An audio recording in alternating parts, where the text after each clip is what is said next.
Ahora vamos a proceder a lo que es el procedimiento de lavado de los inyectores por medio de la bandeja o tina de ultrasonidos DUC 3110. Esta tina de ultrasonidos tiene la particularidad de que es pequeña, entonces permite, recuerda que los inyectores no son muy grandes, los inyectores en realidad caben en un espacio muy pequeño, y eso nos permite también ahorrar líquido de limpieza. He recibido quejas de algunos de los mecánicos que las tinas grandes, ellos han visto por experiencia y por el tiempo que lo que hacen es consumir mucho líquido, gastar mucho líquido, y que al final eso le resta margen a la labor de limpieza de inyectores, le resta utilidad. Entonces esta tina ultrasónica, veamos un poco aquí el funcionamiento. Aquí encendemos y tiene dos indicadores de temperatura. Si puedes ver, tiene un indicador aquí en pequeño y un indicador en grande.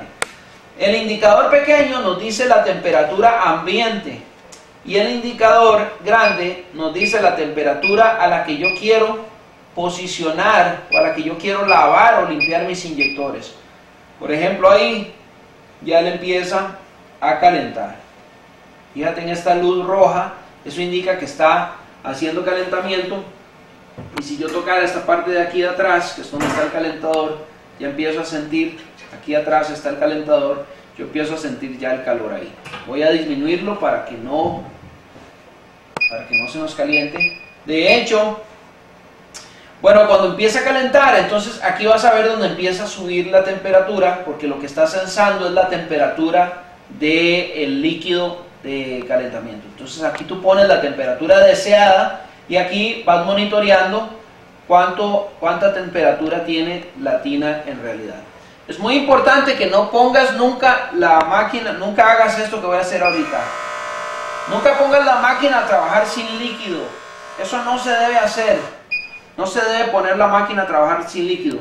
Hay un transductor, hay un actuador, un dispositivo, por decirlo así, es un parlante metálico, es un parlante que va colocado aquí abajo, y lo que hace es convertir una frecuencia eléctrica de aproximadamente 42.000 ciclos, 42.000 Hz, la convierte en vibración. Esa vibración es tan grande que lo que hace es producir una especie de efecto limpiador en las piezas. Pero lo interesante es que ese efecto no solo ocurre por fuera, sino que como es de alta vibración, ocurre también en las partes internas del inyector. Eso, obviamente, si el inyector lo abrimos con una pulsación eléctrica. Recuerda que el estado del inyector es normalmente cerrado. Entonces nosotros necesitamos, por eso, además de la tina ultrasónica, voy a desconectar solo un inyector.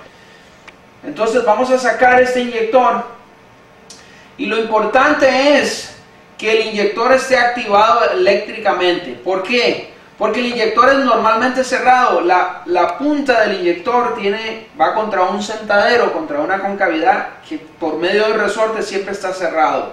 A la hora de activarlo eléctricamente, lo que hace es que la bobina levanta el eje para que la gasolina pueda ser inyectada. Pero en este caso, nosotros con el ultrasonido, al levantarse la aguja, lo que haría el ultrasonido o el efecto del ultrasonido es entrar y limpiar la parte interna, que es lo que nos interesa limpiar. Nosotros, pues sí nos interesa limpiarlo por fuera, pero no es lo que nos está afectando. Lo que nos está afectando es que el inyector, si está sucio por dentro, hay residuos, hay barnices del combustible, hay suciedad.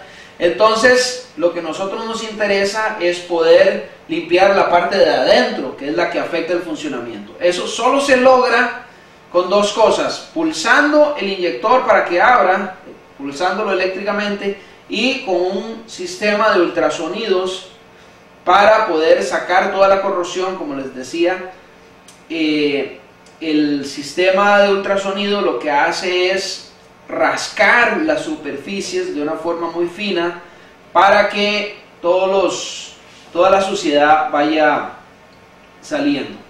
Entonces recuerda, podemos tener un ultrasonido. Si yo puedo introducir el inyector en el ultrasonido y ese inyector no se va a limpiar excepto por fuera, va a tener un efecto cosmético nada más, de manera que el ultrasonidos tiene que ser complementado con algo que pulse los inyectores, con algo, en este caso el laboratorio de inyectores, que hace todo un procedimiento para inclusive desbloquear los inyectores.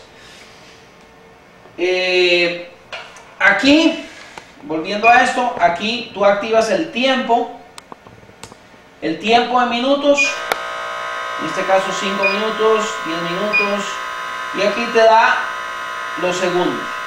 Voy a apagarlo porque como te comenté, no es correcto encenderlo sin líquido, y es muy sencillo, básicamente no tiene nada de complicado. Es importante que recuerdes que el banco trabaja desde 90 hasta 240 voltios. El banco trabaja desde los 90 hasta 240. Pero la bandeja de ultrasonido, la tina ultrasónica, el DUC 3110, trabaja solamente a 240 voltios. Entonces puedes conectarlo directamente a 240 voltios, o si no, vas a necesitar un transformador de 120 voltios a 240 voltios para que puedas hacer la conversión. En este caso, este transformador tiene una entrada de 110 y salida de 220, o igual yo puedo convertir de 220 a 110, como todo transformador que pueda hacer la conversión hacia adelante y hacia atrás. Entonces, los cuidados del DUC 3110 es que nunca la pongas sin líquido, nunca la pongas a calentar tampoco sin líquido, y que la conectes a 240 voltios, que es el voltaje 220, 240, que es el voltaje para el que ella ha estado diseñada. Tiene máximo también 30 minutos, que sería el máximo tiempo que podemos tener la tina encendida. Creo que eso sería todo con respecto a la capacitación del DUC 3110.